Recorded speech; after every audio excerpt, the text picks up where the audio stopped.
What's up, everyone? Welcome to another episode of The Amateurs with Bryce and Jaren. Real stories, real situations, real talk. On this podcast, we invite former amateur athletes and sports industry professionals to tell their story and help guide the next generation of student athletes. But don't just take our word for it. After all, we're just a couple of amateurs.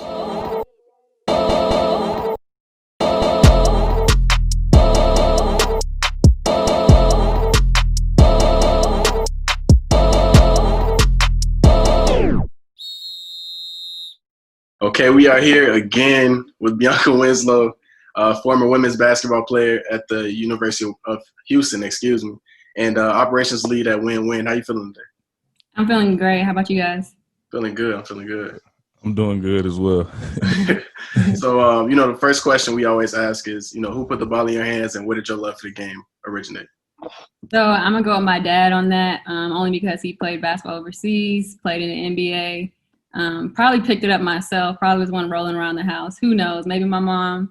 Ever since then, it was just something that I was always around. My brothers all played sports, basketball obviously being one of them. So, I guess picked one up just laying around the house and just fell in love with the game ever since then. Yeah. And so growing up, which WNBA players, inspired you the most? Being from Houston, I'm going to go with the Houston Comets. Yeah. Tina Thompson, Cynthia Cooper. I remember sitting in the it was called the Toyota Center now. I can't remember what it was called back then, but watching them do the 4-peat back to back was pretty amazing to watch. So that'll have to go with Houston Comets. Yeah. I'll go ahead, Bryce. I did a little YouTube creeping, and I saw a video of back, when you were playing at Houston. They asked you, if you could play against one person, in the NBA, WNBA, whatever, who would you play against? And you said Chris Paul, and that's my PG GOAT. That's the best PG ever to me. Yeah, I might have I might need to switch that now. I'm gonna go with Kyrie. Kyrie. Yes. That's a great one. That's a good one. I can learn a lot from him. Be a challenging matchup, but I'm gonna go with Kyrie right now. Yeah, I mean, I love Kyrie, but I wouldn't willingly play him one-on-one. Yeah. You got to learn from the best. Get crossed a couple times. Okay. And for me, I mean, like growing up, I was a huge WNBA fan, so like.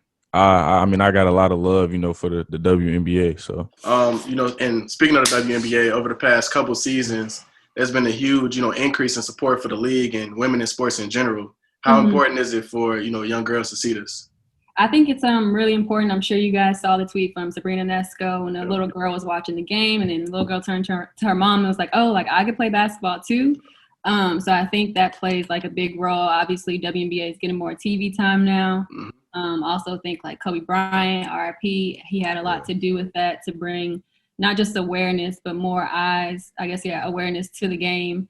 And just, I think women are not afraid to like speak out and have a voice now. So they obviously want equally pay, just like the NBA. So I think it's important that these young girls can obviously turn on TV now and just watch a game and see like, hey, we can do that too. So I think it's very important that young girls can like watch sports WNBA now on TV. Definitely. I mean, even at the like simplest levels, representation matters. Like she literally didn't know that she could play basketball until she saw it.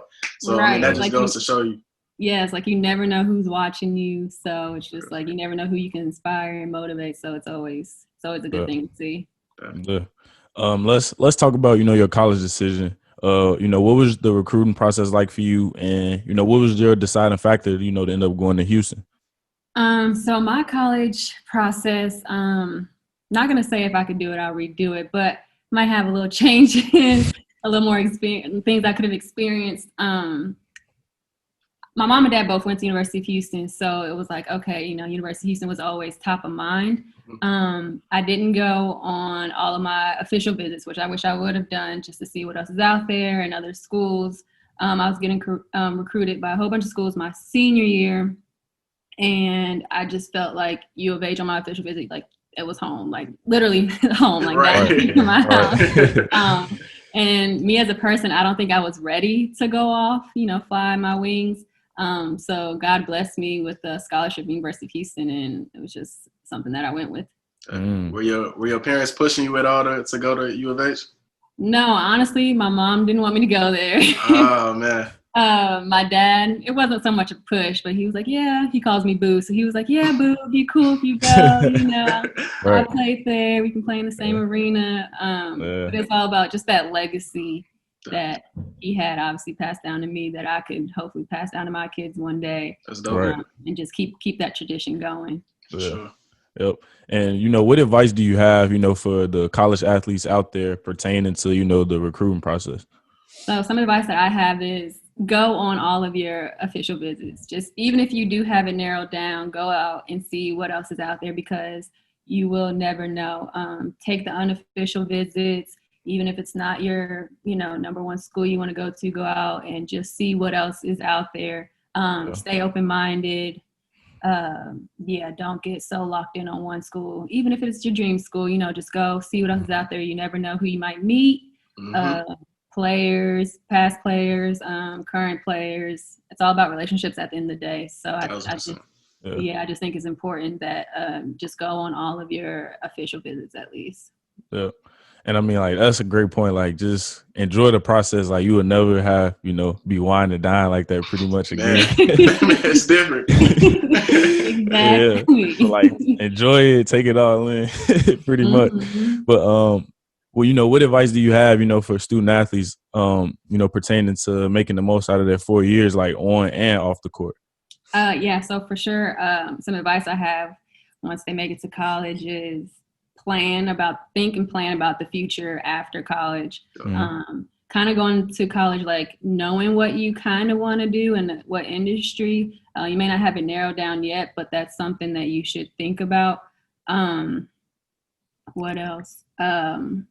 Also, I would say meet people outside of your team. Like, you're a business major, like hang out with some of your business colleagues. If you're hospitality, hang out with some of your hospitality. I think athletes, we get so enclosed to just hanging out with our teammates. I mean, we're literally with them 24/7, but during your free time, which is really rare, I would say, you know, meet other people in other departments of the school. So yeah, just enjoy it. Don't get crazy just freshman year. And just stay focused. At the end of the day, the ball's gonna stop bouncing. So make sure you start preparing and thinking about life after college. Definitely. And going back to what you said, like everything is about relationships. So if you only tied into your team, everybody's just gonna know you as he or she played on the basketball team. That's it. Right, exactly. So get out, meet people, you know, just sit at the cafeteria one day and just walk up with random people. I mean, everyone loves athletes anyway. Exactly. So I mean, that's already a plus. So, you know, just go out and just meet new people. Don't sit next to your teammates in class, you know, sit in the front row. I'm pretty sure all student athletes heard all that before. You know, and introduce yourself to your professor first day of school. I mean, and just don't get so enclosed to just being an athlete. You're a student as well. So get involved in different clubs if you can, Spanish club, whatever. I mean, so. And I feel like, I mean, for me, it didn't like click until I got injured. Like, unfortunately, like I wish I would have started the process earlier. But like, you know, my advice too is, like start that process early. Like, don't wait till you get injured to basketball stops literally, and then you have to like pick up and find something else, you know, whatever you're good at. So, no, for sure. And you know, we talk about, you know, the importance of athletes finding time to take an internship or do internships over their 4 years or 5 years, however long you're in college. And you managed to do that. How did you balance that and make that happen? It was tough because playing basketball, we literally probably only had like a month off. And so, like I said, just building that relationship of knowing or having an idea of what you want to do after college, and then look into that industry, find companies that you like, that you want to work for, and just reach out to them, let them know that you're a student athlete, let them know you can't do the whole summer. And like I said, most companies love student athletes because they know the grind, they know the commitment. So just reach out to them. Like I said, let them know you're a student athlete, what you want to do. Just let them know you're trying to get some experience underneath your belt before you graduate, because that is really important. I feel like student athletes, we have a lead because we're a student athlete, but we also need some type of experience. So I think it's really important. Like I said, even if it's just 2 weeks to a month, whatever you have, let your coaches know. They should be understanding about that you're thinking about your future, which is the most important thing. So like I said, research companies you want to work for and just apply, let them know, you're a student athlete, whatever, and just go from there. So that's something that I did. Had a couple of internships, like you said, underneath my belt, that really helped me to get where I am right now. So, I mean, you're in college for 4 to 5 years. Like, you're gonna be out of college way longer than you're in college. So right, exactly. And what were as a student athlete, what were some of the obstacles that you faced over your 4 years? Oh, well, first of all, the athlete part. Woo! My freshman year, those weight training sessions were horrible. Like, I hated them. I remember crying, walking back, calling my mom, blisters on my hands, like, I don't want to be here anymore. I want to transfer. Like, every school doesn't lift weights. I don't want to be here. So definitely as far as the athlete part is, the strength and conditioning was hard for me to adjust to, because high school we didn't lift weights. Waking up at 6 a.m., 5 a.m. They're tough those first 2 weeks, but after a while you get used to it. But as far as the student part, I would say just time management.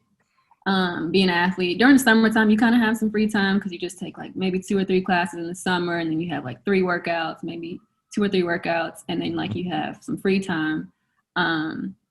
So I just think it was just time management, because once you get that full load in the fall, you get super busy, go to tutorials, have a really good and close relationship with your academic advisor, because they're going to help you, do your schedule, know what classes you want to take, what you want to major in.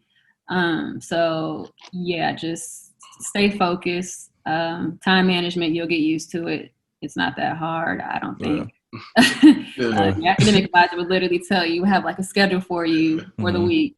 This is what this is due. You need to start working on this, start studying for this test. So just stay organized as much as you can, and just like I said, time management.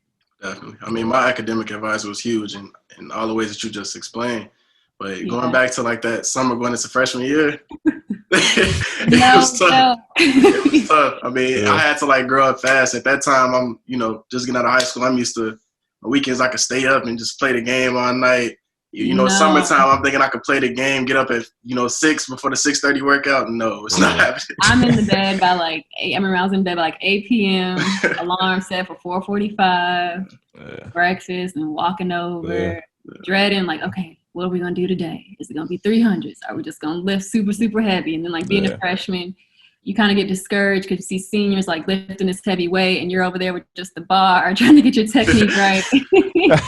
But I mean, it's all a process. Obviously don't compare yourself to others, but definitely was a struggle my freshman year. Especially with the conditioning. That was not for me. I had one little experience running 300s I'll never forget, and my teammates still tease me about it to this day. Outside running 300s, we probably ran like 5 at this point, and I'm like turning the corner on the football field, and I just like completely fall to my knees. I heard God calling my name. I also heard my conditioning coach, Bianca, get up, cursing, my teammates cursing me out. And I'm just like, when I finally get up and just start trotting back, and then obviously didn't make the time. So I was one of the few who had to come back for extra conditioning before weights. So now I'm getting up at 3 with extra conditioning. Crazy. So it's definitely a struggle, but it all works out at the end. You got to build a little character. So. For sure. What were some things that helped you overcome those, specific challenges that you faced? As far as conditioning would be extra conditioning, putting in extra work, time management, like I said, just being real close to your academic advisor, letting them know, like, don't be afraid to ask for help. If you don't know the answer to something, don't be afraid to ask. So like I said, as far as the academic part, just reaching out when you need help, asking your academic advisor. If you need more structure, they can literally plan out your day from time to time to time if you need help with the time management part. But as far as schoolwork, once you have all your classes and syllabi or whatever, just make a full, like a whole semester calendar when everything is due so you don't get lost when the season actually starts. You start traveling, you don't want to get behind on tests or quizzes or anything like that. So yeah, just like making a schedule or calendar and just staying on top of everything. Gotcha. And as far as like, let's go back to, your playing time a little bit. What was like your favorite, sports memory, I guess, at Houston? My favorite sports memory. I'm gonna go with playing UConn. That may not be everyone's favorite sports memory. But we were beating them at the end of the first quarter. I believe that was my junior year, maybe my senior. I can't remember. But yeah, we were winning. And in my mind, I'm like, yeah, we're winning. But then I'm getting like, dang, we playing UConn. Like, now we can't miss a shot for the rest of the game. Now we keep the score. It's a big difference. And I just played really well that game. Like, I'm not afraid. I wasn't like, no one was afraid. You didn't see fear in anybody's eyes. It was like just going out there. It was like a regular game. But I feel like to say that you're beating UConn at the end of the first quarter, maybe not a big thing to some people. But hey, we were still in the game. Nah, that's big. That's big. Yeah. I mean, it's UConn. Like you got to take your wins. Right. Everything matters. But other than that, I feel like I enjoyed practices for some reason.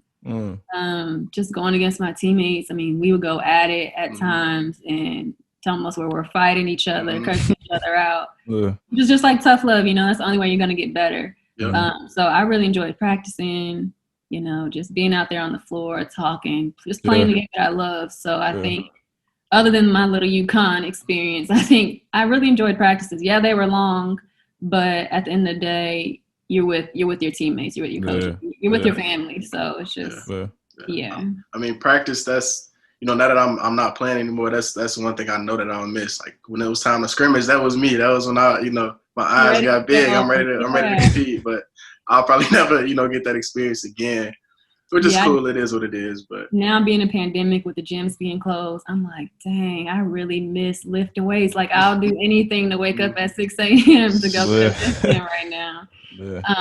But yeah, so I totally understand. Sure. What were some of the lessons? You kind of talked about this a little bit throughout this entire episode so far. But what were some of the lessons that you learned during your time as a student athlete that kind of stuck with you to this day? Well, one thing that I live by now is that your network is your net worth. For sure. So I was always one of the ones that got picked to go to these donor dinners, donor luncheons, fundraiser events. It was me and somebody else always. And I'm just like, I don't want to go. Like this is taken away from my free time.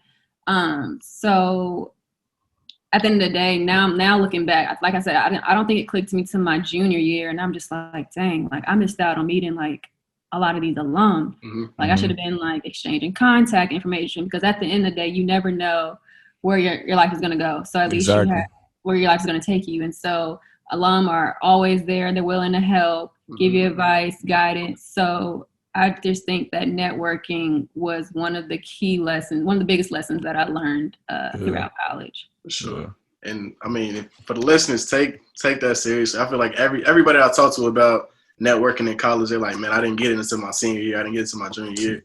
Like if you make the most out of that your entire, span of college. If someone would have told me that my freshman year, my Rolodex would have been crazy. Crazy. And like I said, everyone loves student athletes. So take advantage of that time while you're there. Because trust me, if you don't build that relationship by the time you leave, they don't care anymore. They're on to that next student athlete that was sitting exactly where you were. So make the most while you have that college jersey, the name across your chest. Make the most of it. So. I think sometimes too, like you could get comfortable like being a student athlete and expecting the coaches to take care, whether it's like being on top of you for your grades or, making sure you go to class. So like, don't let that like hinder you from like you said, building a Rolodex and, contacting and, meeting a lot of people. So. Yeah. And it's a simple, like once you get their car, like, hey, I'm going to the football game next week. are you going? Obviously, there probably are if they're crazy about sports. You know, just go, speak, say hi. You don't have to sit with them the whole game, but just go introduce yourself, just so that they remember you. So when you do reach out for an internship, if that's an industry that you're in, they're like, okay, yeah, cool. You know, just let me know when you're available to come or whatever the case may be. Or when you graduate, that could be a good starting position for a job. Right. College with a job. So, yeah. Right. Can you speak a little bit about, you know, what you guys are doing at Win? You know, that's where you're working now as the operations lead. What are you guys doing?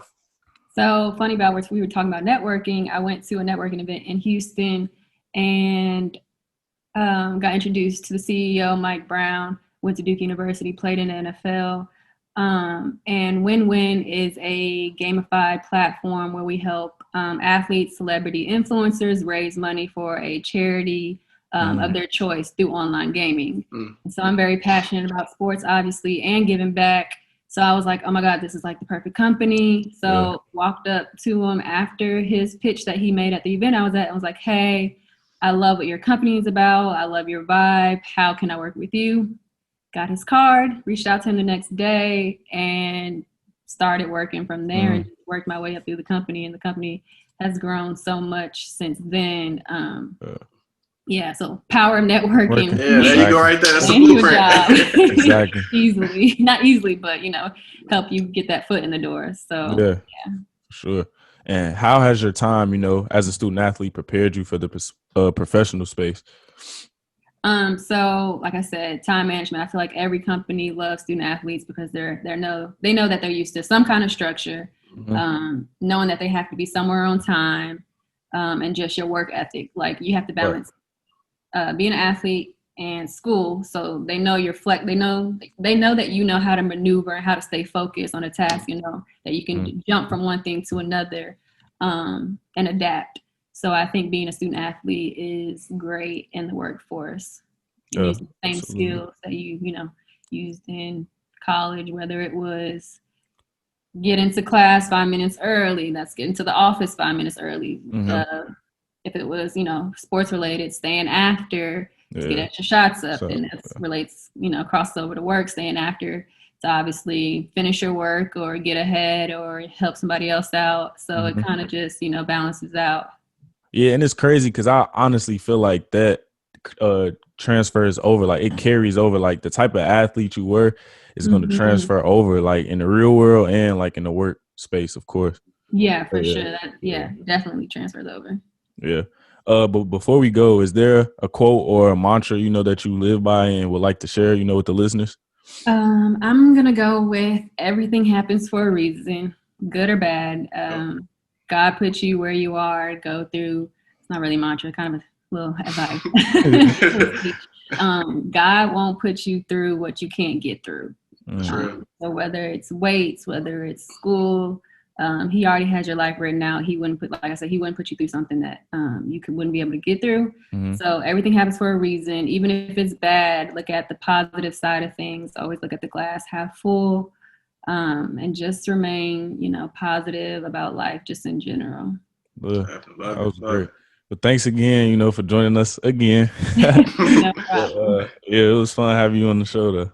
Thanks for having me. I appreciate it. And now, before we go outside that again, we talked about it off air, but you just released some fanny packs for your brand. I'm going to go grab one for my morning runs. Everybody else, go ahead and grab y'all one too. Check it out. So my brand is called Body by Me, where I'm just encouraging, inspiring, motivating people to be the best version of themselves. Like you said, just launched my first little product, fanny packs. Being a pandemic, gyms being closed, I'm like walking around seeing people trying to run with their phone in their hand, wallet in their pocket. I'm like, hey, let me put like a motivational message on them. So a couple of the fanny packs say mind over miles. And it's like, no matter how many miles you run, you just have to be mentally strong and prepare yourself. So yeah, go get a fanny pack. Go get right. More stuff coming soon. But yeah.